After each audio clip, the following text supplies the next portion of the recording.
All right, so we're diving deep today into something pretty interesting, and it's all about how nature kind of spills over into the business world. Oh yeah, this should be good. Yeah, so we're talking about, survival strategies in nature, and we found this really fascinating blog post by Vasudevan. SimplifyMe.in. Yes, simplifyme.in. I've seen that blog. It's a great blog, yeah, and he draws these really cool parallels between how animals and plants survive out in the wild and how those same tactics kind of play out in offices and teams and all that. Oh yeah, like the whole adapt or perish thing. Exactly. Adapt or Yeah, perish. I always been fascinated by that in nature, but I never really thought about it in terms of like my work life. Right. Well, that's what we're going to do today. Yeah, Yeah. we're going to look at stuff like camouflage and mimicry, those classic nature things. Simulation deception. Yeah, deception, the whole shebang, and Yeah. the idea is to kind of extract, some useful takeaways for our listeners. Absolutely. Things they can actually use. Right. So it's not just like a cool nature documentary. Yeah. We're going to try to make it really practical. Given those aha moments. Exactly, those aha moments. All right, let's kick things off with camouflage, shall we? Yeah, camouflage. Let's talk about that. So in nature, camouflage is all about blending in, Yeah, right? yeah. Becoming invisible, basically. Right. And Vasudevan, he uses the example of like a moth, those moths with the wing patterns that look just like tree bark. Oh yeah, I've seen those. It's amazing. Can't even see them, right? You can walk right by and never know they're there. Exactly. And then he talks about the flying gecko. Gecko coolie. Gekakuli. Now that's a cool one. Their skin, it's incredible how closely it matches the tree bark. I know, it's like they just disappear right into the background. Total masters of disguise. So, but here's where it gets interesting. He takes this idea of camouflage and he brings it into the workplace. Oh, watch out. Right. And Yeah. and he talks about, people who might actually disagree with something, a policy or a decision at work Yeah. behind closed doors. Behind closed doors, but then publicly, they're all for it. They're nodding along with everyone else. Totally. Yeah, it's like they're trying to blend in to avoid conflict or, maybe they're afraid of getting in trouble. Oh, I've definitely seen that happen.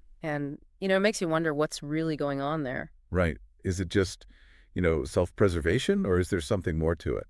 Yeah. And what does that do to the company culture? If everyone's just kind of hiding their true feelings. That's a great question. It's like, are we really getting honest feedback or is everyone just playing it safe? Right. Because if you're not getting that honest feedback, then how can you really improve things? And that's something for, our listeners to think about too. Have you ever felt that pressure to kind of camouflage yourself at work? To just go along with things even if you don't agree. Exactly. And what was the outcome of that? Was it the right decision or do you wish you'd spoken up? That's something to ponder. Okay, so moving on. Let's talk about mimicry.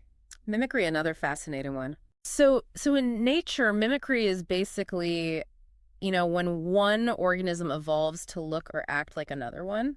Often to avoid predators. Right, exactly. Right. So Vasudevan, he gives the example of the murmurocni spider. Oh, that's a classic example. Right. It looks and acts just like an ant. It's incredible how convincing they are. I know, right? And the reason they do this is because a lot of predators, you know, they don't mess with ants. Yeah, ants can bite, they can swarm you. It's just not worth it. So the spider's like, hey, I'm going to pretend to be an ant and then everyone will leave me alone. Smart strategy, right? Super smart. And get this, but Suderman points out that there's actually fossil evidence of ant mimicry. No way, really? Yeah, from like the Middle Cretaceous period. Wow, so we're talking millions of years of this behavior. I know, it's crazy, right? So this mimicry thing, it's not just some newfangled evolutionary trick. It's been going on for ages. That's fascinating. Yeah. So now let's bring this back to the business world. How does mimicry manifest itself in a corporate setting? All right, let's see. So Vasudevan, he talks about, people who might join a team and they're all enthusiastic. They're saying all the right things. They seem like they're totally on board. Exactly. But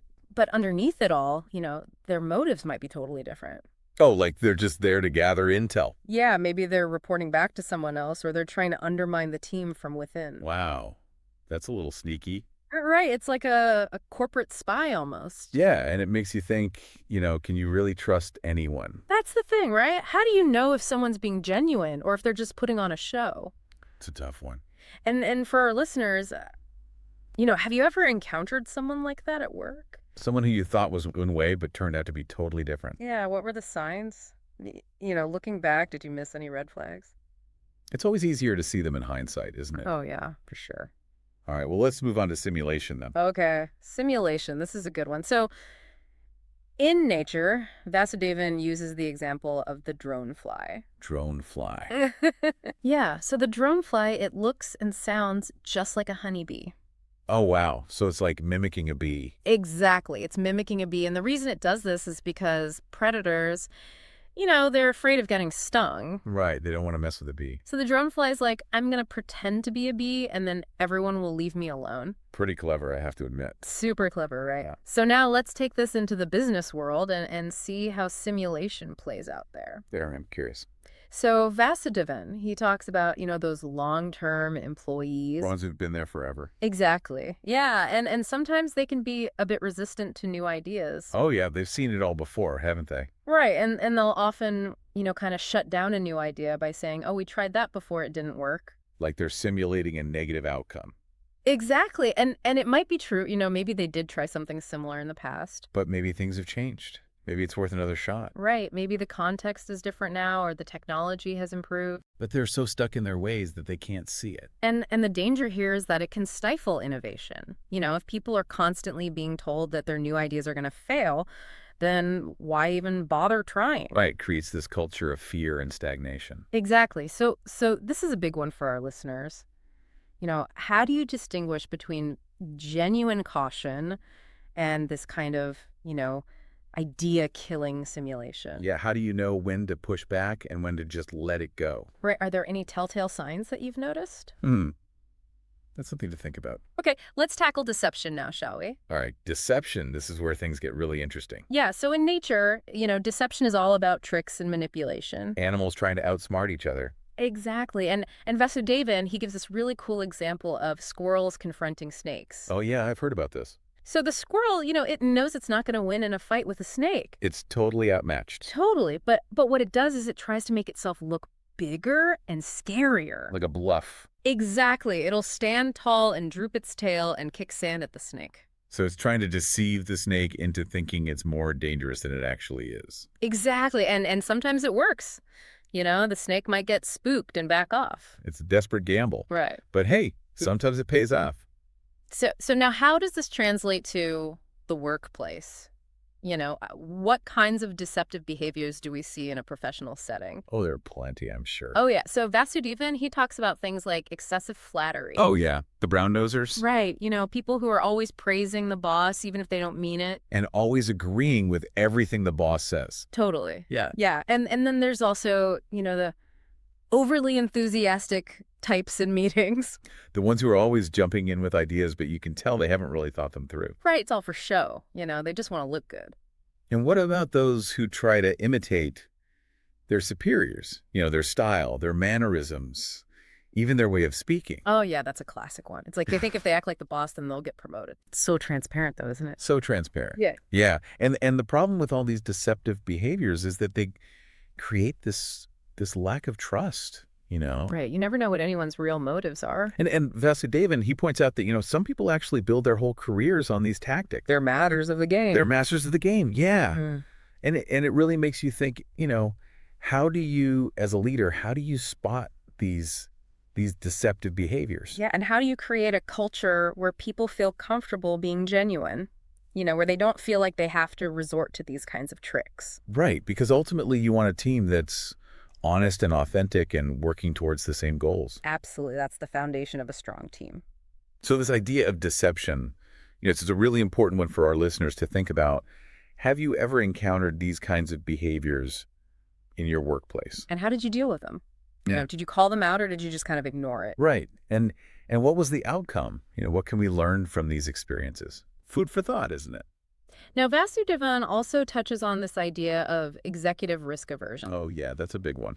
So the idea here is that, people in leadership positions, they tend to be risk averse. Which makes sense to a degree, right? They're responsible for the whole organization.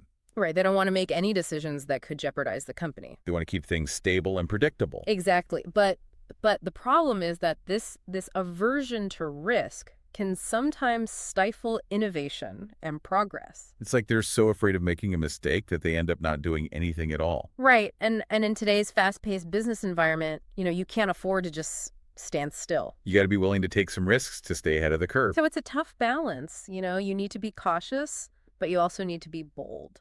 And that's the challenge for leaders, isn't it? Finding that sweet spot. Exactly. All right. So as we kind of wrap up here, Vasudevan, he reminds us that at the end of the day, nature's main goal is survival and reproduction. The continuation of the species. Right. And Yeah. in the business world, that translates to leaders needing to grow their teams and organizations. But also to ensure that there's a positive legacy for future leaders. Exactly. It's not just about individual success. It's about the long-term health and vitality of the whole system. It's about creating something that will outlast you. Right. So all these strategies we've talked about, the camouflage, the mimicry, the simulation, the deception, they're all ultimately about survival and success in a given environment. And by understanding these parallels between the natural world and the business world, we can gain some really valuable insights into human behavior and organizational dynamics. Absolutely. And that's what Vasudevan's blog post is all about. It's called simplifyme.in. Simplifyme.in. Really insightful stuff. Mm-hmm. So as we finish this deep dive, I want to leave our listeners with this thought. What one small but significant change could you make in your own workplace based on what we've discussed today? Yeah. Could you be more aware of those times when you're maybe camouflaging yourself, or could you be more attuned to those instances of mimicry or simulation happening around you? Or could you just approach workplace interactions with a slightly more discerning eye, really paying attention to what's going on beneath the surface? Because sometimes things aren't always what they seem. Exactly. So keep that in mind as you navigate your professional world. And until next time, happy adapting. And thrive. Them thrive.